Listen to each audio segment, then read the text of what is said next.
स्वागत है आपका कोर क्लासेस में। देखिए हमारे विकारी शब्द चल रहे थे। विकारी में हमने पहले पढ़ा संज्ञा, दूसरा आ जाता है सर्वनाम। पहले विकारी को एक बार और थोड़ा सा रिवीजन कर लेते हैं। ऐसे शब्द जिनमें लिंग, वचन, कारक और काल के कारण परिवर्तन या विकार उत्पन्न हो जाता है उनको बोलते हैं विकारी शब्द। विकारी में पहला आ गया था संज्ञा, संज्ञा हमारी पूरी हो गई। आ जाता है सर्वनाम, सर्वनाम भी संज्ञा से जुड़ा हुआ है। तो सर्वनाम किन शब्दों को कहते हैं? तो क्या आ जाएगा? जो शब्द संज्ञा के स्थान पर प्रयोग किए जाते हैं सर्वनाम कहलाते हैं। तो अगर इसकी परिभाषा कहेंगे तो परिभाषा में क्या लिख देंगे? संज्ञा के स्थान पर प्रयोग होने वाले शब्द। तो क्या करेंगे? संज्ञा के स्थान पर कैसे शब्द? प्रयोग होने वाले शब्द। अब बार बार हम शब्दों का प्रयोग या एक ही शब्द का प्रयोग ही कर सकते हैं। कुल मिलाकर अगर कहना चाहें तो हर जगह हम संज्ञा का प्रयोग करें, ऐसा नहीं हो सकता। एक व्यक्ति का नाम ले रहे हैं, राम बाजार जाता है, राम ने खाना खाया, राम घर आया, राम पढ़ने गया, राम सो गया। तो इतनी बार हम दैनिक जीवन में भी इन शब्दों का प्रयोग नहीं कर सकते हैं। तो यहाँ पर कुछ शब्द ऐसे बनाए गए हैं जो संज्ञा के स्थान पर प्रयोग किए जाते हैं। जैसे हमने कहा राम बाजार जाता है, वह अच्छा लड़का है, उसका एक मित्र है। तो जैसे हमने वह या उसका प्रयोग कर दिया तो ये शब्द क्या हो गए? सर्वनाम। अर्थात क्या कह देंगे? जो शब्द संज्ञा के स्थान पर प्रयोग किए जा रहे हैं क्या कहलाएंगे? सर्वनाम। बिल्कुल आपको बेसिक से ही पढ़ना है, ठीक है। तो यहाँ पर क्या कहा हमने? संज्ञा बनाई, राम बाजार जाता है। तो राम क्या है? यहाँ पर संज्ञा है। और कैसी संज्ञा है? नाम है ना किसी का नाम, तो नाम क्या हो जाएगा? व्यक्तिवाचक संज्ञा। तो राम की जगह पर क्या आ जाएगा? वह बाजार जाता है। क्या जाएगा? वह बाजार जाता है। तो वह शब्द जो आया इसने संज्ञा का स्थान ले लिया, इसका मतलब ही क्या हो गया? सर्वनाम। तो ऐसे शब्द जो संज्ञा के स्थान पर प्रयोग किए जाते हैं सर्वनाम कहलाते हैं। ये तो हो गई इसकी परिभाषा। अब देखिए अगर पूछा जाएगा कि सर्वनाम के भेद कितने होते हैं, तो भेद में आप लोग कह दीजिए सर्वनाम के 6 भेद होते हैं। एक एक करके समझते हैं। सबसे पहला जो सर्वनाम आ जाता है ये कहलाता है पुरुषवाचक सर्वनाम। क्या कह देंगे? पहला जो भेद आ जाता है पुरुषवाचक सर्वनाम। जब कभी हम लोग बातें करते हैं दैनिक जीवन में तो 3 लोग होते हैं, एक बोलने वाला, एक सुनने वाला, एक जिसके विषय में बात की जा रही है। और इन तीनों का मिला जुला रूप हमने कह दिया पुरुषवाचक सर्वनाम। तो क्या कह देंगे? ऐसे शब्द जो वक्ता, श्रोता और किसी अन्य पुरुष के लिए प्रयोग किए जाते हैं क्या कहलाएंगे? सर्वनाम। परिभाषा भी लिखे आप लोग कि ऐसे शब्द जो वक्ता, श्रोता और अन्य पुरुष के बारे में प्रयोग किए जाते हैं पुरुषवाचक सर्वनाम कहलाते हैं। तो 3 लोग आपको बताए हैं। 3 लोग में क्या आ जाते हैं? सबसे पहला व्यक्ति जो आता है बोलने वाला, दूसरा व्यक्ति कौन आ जाएगा यहाँ पर? सुनने वाला, और तीसरा कौन आ जाएगा? जिसके विषय में बात की जा रही, जो उपस्थित तो नहीं है, क्या कहेंगे? जिसके विषय में बात की जाए। कुल मिलाकर के ये व्यक्ति यहाँ पर उपस्थित नहीं है लेकिन इसके बारे में बात की जा रही है। अब देखिए बोलने वाला जो होता है इसको बोल देते हैं हम वक्ता, और सुनने वाला जो होता है इसको बोल देते हैं हम श्रोता। तो या तो सिंपल वे में पूछ लेगा कि बोलने वाले के लिए किन शब्दों का प्रयोग किया जाता है, या सुनने वाले के लिए, या कहा जा सकता है वक्ता और श्रोता। तो परिभाषा क्या होगी? ऐसे सर्वनाम शब्द जो वक्ता, श्रोता और किसी अन्य पुरुष के लिए प्रयोग किए जाते हैं क्या कहलाते हैं? पुरुषवाचक सर्वनाम। अब देखिए वक्ता कौन है? तो जो बोल रहा है। तो यहाँ पर इनके बोलने, सुनने या किसी अन्य पुरुष के आधार पर फिर से हम क्या कर देते हैं? इनको 3 भागों में बांट देते हैं। अब ये 3 भाग क्या हो जाते हैं? देखिए तो यहाँ पर क्या हो जाएगा? पुरुषवाचक के ही, ठीक है। ओवरऑल में क्या आ जाएगा? पुरुषवाचक। और पुरुषवाचक के फिर से 3 भेद हो जाते हैं। तो पहले आ जाएगा उत्तम पुरुषवाचक सर्वनाम। इसको क्या बोल देते हैं? उत्तम पुरुषवाचक, या सीधे बोल देते हैं उत्तम पुरुष। दूसरा आ जाता है यहाँ पर मध्यम पुरुष। दूसरा क्या आ जाएगा? मध्यम पुरुष। और तीसरा आ जाता है यहाँ पर अन्य पुरुष। तीसरा क्या कर देंगे? अन्य पुरुष। अब पहले मैंने आपको यहाँ पर बता दिया पहला कौन है? बोलने वाला, यानी कि उत्तम पुरुष क्या हो जाएगा? बोलने वाला। दूसरा मैंने कहा सुनने वाला, यानी कि मध्यम पुरुष श्रोता। तीसरा जिसके विषय में बात कर रहे हैं, यानी कि यहाँ भी अन्य पुरुष है, यहाँ भी अन्य पुरुष है। अब देखिए यहाँ पर क्या हो जाएगा, उत्तम पुरुष, यानी कि बोलने वाले के लिए, क्या जाएगा, बोलने वाले के लिए, या कुल मिलाकर के क्या कहेंगे, वक्ता अपने लिए जिन शब्दों का प्रयोग करता है उनको कह देते हैं उत्तम पुरुष सर्वनाम। अब मैं बोल रही हूं तो मैं अपने लिए किन शब्दों का प्रयोग करूंगी, आप बोल रहे हो आप अपने लिए किन शब्दों का प्रयोग करोगे। और यहां से चीजें थोड़ा सा आसान हो जाती हैं। क्यों, हम अगर याद नहीं भी है, थोड़ा सा हमारी समझ में आ गया है, हम प्रैक्टिकली उसको कर सकते हैं, रटने की जरूरत नहीं है, आप समझ के चलिए।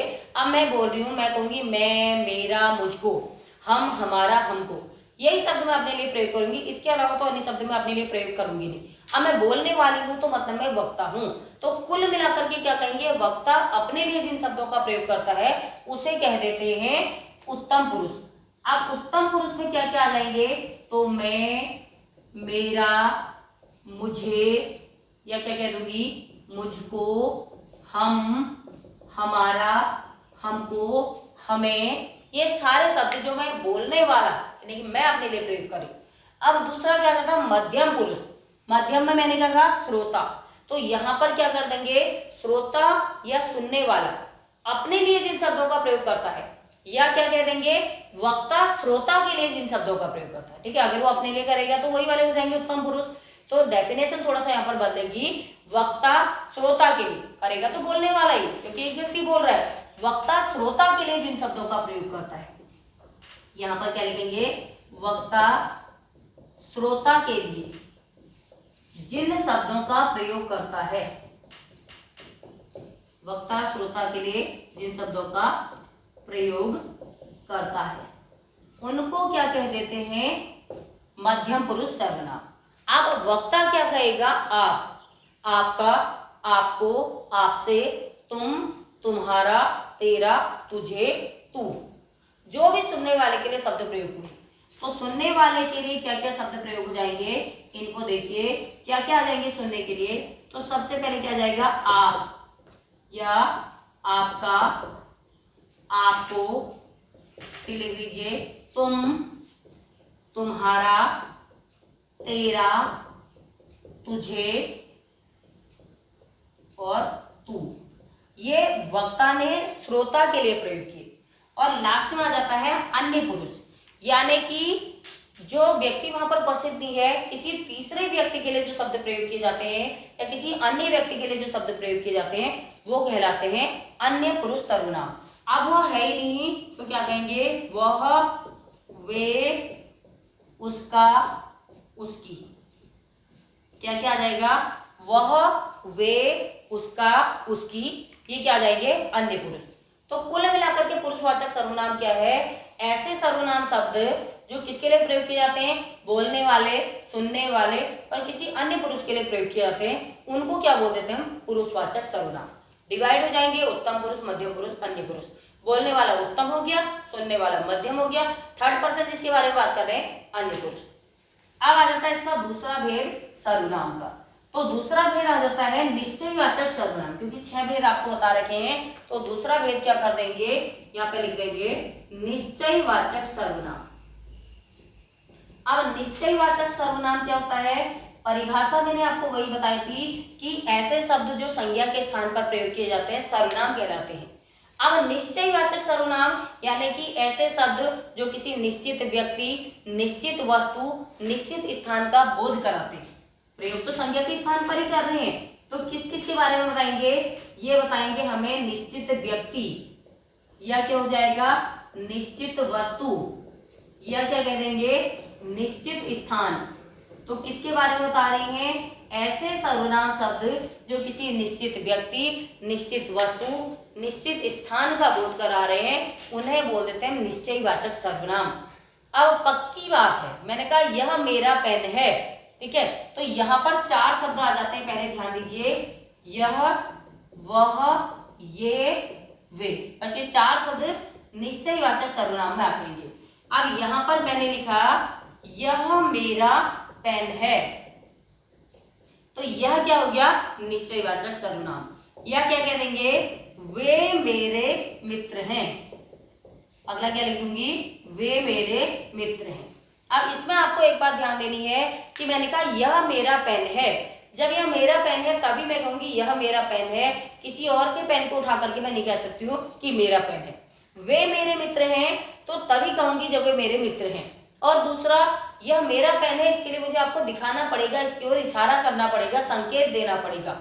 वे मेरे मित्र हैं तो इतनी भीड़ में मुझे उनकी ओर इशारा करना पड़ेगा कि वे मेरे मित्र हैं, तो यहाँ पर संकेत देना पड़ता है, इसीलिए निश्चयवाचक सर्वनाम को संकेतवाचक सर्वनाम भी कहा जाता है। समझ में आ रहा है? क्या कहेंगे आप लोग, निश्चयवाचक सर्वनाम को ही संकेतवाचक सर्वनाम कहते हैं। क्यों? क्योंकि ये संकेत देता है। अब देखिए यहाँ पर मैंने कहा यह वह ये वे, और यह वह आपको उधर अन्य पुरुष सर्वनाम में भी दिखाई दे रहे थे। आप कभी अगर आ गया तब आप लोग क्या करेंगे, देखिए जब ये किसी वाक्य के अंदर आएगा या सीधे दे देगा यह वह ये वे, कैसे सर्वनाम है, आपने क्या कह दिया, निश्चयवाचक सर्वनाम। जब क्या होगा, पहली लाइन में किसी व्यक्ति का नाम लिखा जाएगा और दूसरी लाइन में वे या वह कहा जाएगा, तब क्या करेंगे, अन्य पुरुष सर्वनाम। कंफ्यूजन नहीं करना है, ठीक है। जैसे मैंने कहा राम और मोहन मेरे मित्र हैं, यहां पर एक आपने वाक्य लिख दिया कि राम और मोहन मेरे मित्र हैं, वे आज आएंगे। अगली लाइन में आपका क्या जाएगा, वे आज आएंगे। अब यहां पर वे में अंडरलाइन कर दिया और कह दिया कि बताइए यहां पर कौन सा सर्वनाम है। अब आप क्या कहेंगे, ये कैसा सर्वनाम होगा, पुरुषवाचक सर्वनाम। पुरुष में भी कौन सा आ जाएगा, अन्य पुरुषवाचक सर्वनाम। समझ रहे, पहली लाइन में नाम आना जरूरी है, तब दूसरी लाइन में वे होगा, तब क्या कहेंगे, पुरुषवाचक सर्वनाम है। सीधे सीधे दे देगा वे आज आएंगे, बस ऐसे कर दे और मिटा दिया ऊपर, वे आज आएंगे, तो यहां पर आपको क्या करना पड़ेगा, निश्चयवाचक सर्वनाम। तो निश्चयवाचक सर्वनाम क्या होते हैं, ऐसे सर्वनाम शब्द जो किसी निश्चित व्यक्ति, निश्चित वस्तु और निश्चित स्थान की बोध कराते हैं, उनको बोल देते हैं निश्चयवाचक सर्वनाम। तीसरा आ जाता हमारा अनिश्चयवाचक सर्वनाम। आप क्या कह देंगे, हम अनिश्चयवाचक सर्वनाम। ये क्या है, निश्चयवाचक सर्वनाम का अपोजिट, इसको समझ लीजिए, बिल्कुल विपरीत हो जाएगा।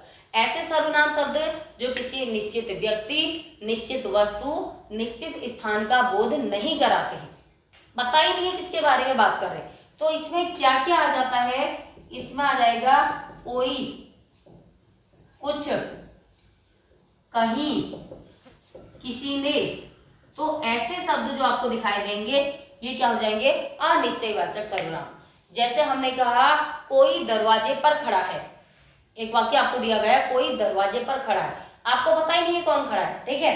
तो कोई दरवाजे पर खड़ा है, दूध में कुछ गिर गया है, किसी ने आपको पुकारा, तो ऐसे शब्द आपको दिखेंगे, ठीक है। हमें कहीं जाना है, तो ये अनिश्चय वाली स्थिति पैदा कर देते हैं। तो ऐसे सर्वनाम शब्द जो निश्चित व्यक्ति, निश्चित वस्तु, निश्चित स्थान का बोध नहीं कराते हैं, वो होते हैं अनिश्चयवाचक। शब्द याद कर लीजिए, कोई, कुछ, कहीं, किसी ने, तो ये क्या हो जाएंगे, अनिश्चयवाचक सर्वनाम। चौथा आ जाता हमारा प्रश्नवाचक सर्वनाम। यहां पर क्या लिख देंगे हम, प्रश्नवाचक सर्वनाम। अब नाम से ही लग रहा है सर्वनाम का सबसे इजी भेद हो जाएगा। ऐसे सर्वनाम शब्द जिनसे कोई प्रश्न पूछने का बोध होता है या प्रश्न पूछा जाता है, प्रश्नवाचक सर्वनाम कहलाते हैं। प्रश्नवाचक सर्वनाम कैसे, जैसे हमने कहा आपका नाम क्या है, आप कहाँ रहते हो, वे कौन है, वहां से कौन आ रहा है, आप किस कक्षा में पढ़ते हो, आपके पास कौन सी पुस्तक है, जहां से प्रश्नों का बोध हो गया वो क्या हो जाएगा, प्रश्नवाचक सर्वनाम। इसमें तो ज्यादा लगता नहीं कि बताने की जरूरत है। इसके बाद आ जाता हमारा संबंधवाचक सर्वनाम। क्या कह देंगे, संबंधवाचक सर्वनाम। तो यहां क्या आ जाएगा, ऐसे सर्वनाम शब्द जो किसी वाक्य में प्रयुक्त संज्ञा और सर्वनाम का उसी वाक्य के अन्य शब्दों से क्या कराते हैं, संबंध कराते हैं, तो वो क्या कहलाते हैं, संबंधवाचक सर्वनाम। यहाँ पर हमारे जो जनरली जो हमारे दैनिक जीवन में रिलेशन चलते हैं, संबंध चलते हैं, वो संबंधों की बात नहीं की जा रही। वाक्य, क्योंकि हम व्याकरण पढ़ रहे हैं, व्याकरण में क्या अंदर क्या है, वाक्य। तो वाक्य में प्रयुक्त क्या है, संज्ञा और सर्वनाम का वाक्य के अन्य शब्दों से क्या करेंगे, संबंध कराएंगे, तो संबंधवाचक सर्वनाम ये कहलाते हैं। और ये पढ़ने बड़े इजी होते हैं। जैसे यहाँ पर आ जाता है जो, सो, जिसका, उसका, जैसी, वैसी, ये क्या आ जाते हैं संबंधवाचक सर्वनाम। क्या क्या आ जाएगा, जैसे क्या कह दिया, जो, सो, या क्या कह देते हैं जिसकी, उसकी, या कह देंगे जैसी, वैसी। तो ऐसे शब्द क्या हो जाएंगे संबंधवाचक, बहुत इजी हो जाते हैं याद करने। जैसे कहते हैं जो करेगा सो भरेगा, क्या कह दिया जिसकी लाठी उसकी भैंस, या क्या कह देते हैं जैसी करनी वैसी भरनी, जैसा करोगे वैसा भरोगे। ऐसे शब्द जहां पर दिख जाएंगे तो वो क्या आ जाएगा संबंधवाचक सर्वनाम। इसके बाद सर्वनाम का एक भेद और रह जाता है, छठा भेद, इसको बोल देते हैं हम निजवाचक सर्वनाम। क्या बोल देंगे, निजवाचक सर्वनाम। तो क्या हो जाएगा, ऐसे सर्वनाम शब्द, देखिए कभी कभी हम अपने लिए भी कुछ ना पर्सनल शब्दों का प्रयोग कर लेते हैं, तो वही होते हैं निज। निज का मतलब क्या होता है अपना, ठीक है, निज का मतलब क्या हो जाएगा अपना, यानी कि कोई भी व्यक्ति, आप वैसे समझिए दैनिक जीवन में जैसे आप समझते हैं, जरूरी नहीं है कि आप किताबी लैंग्वेज को, बिल्कुल जटिल भाषा को समझें। तो जैसे क्या कह देते हैं, मैं अपना काम खुद कर लूंगी, मैं बोलूंगी कि मैं अपना काम खुद कर लूंगी, मैं स्वयं ही चली जाऊंगी, वह अपने आप चला जाएगा, उसने आप ही खाना खा लिया। तो ऐसे शब्द क्या हो जाते हैं निजवाचक सर्वनाम। यानी कि वक्ता या कोई भी व्यक्ति अपने लिए, यहाँ पर वक्ता श्रोता की तो खैर बात नहीं आई, यहाँ पर क्या कहेंगे जो अपने खुद के लिए प्रयोग किए जाने वाले शब्द हैं उनको बोल देते हैं निजवाचक सर्वनाम। जैसे मैं क्या कहूंगी, मैं स्वयं चली जाऊंगी, मैं स्वयं चली जाऊंगी। तो यहाँ पर क्या है, अपने लिए तो क्या हो गया मैं, लेकिन क्या हो गया स्वयं, तो ये स्वयं शब्द क्या हो गया निजवाचक सर्वनाम। या वह खुद ही चला जाएगा, तो यहाँ पर क्या हो गया खुद, उसने आप ही खाना खा लिया, तो आप उसने क्या करा अपने लिए प्रयोग किया। यानी कि जो शब्द अपने खुद के लिए प्रयोग किए जाते हैं, पर्सनली प्रयोग किए जाते हैं, उनको क्या बोल देते हैं निजवाचक सर्वनाम। तो ये क्या है सर्वनाम और सर्वनाम के भेद। आपको एक एक भेद बहुत अच्छे से समझ में आ गया होगा। तो मिलते हैं आपसे अगली क्लास में।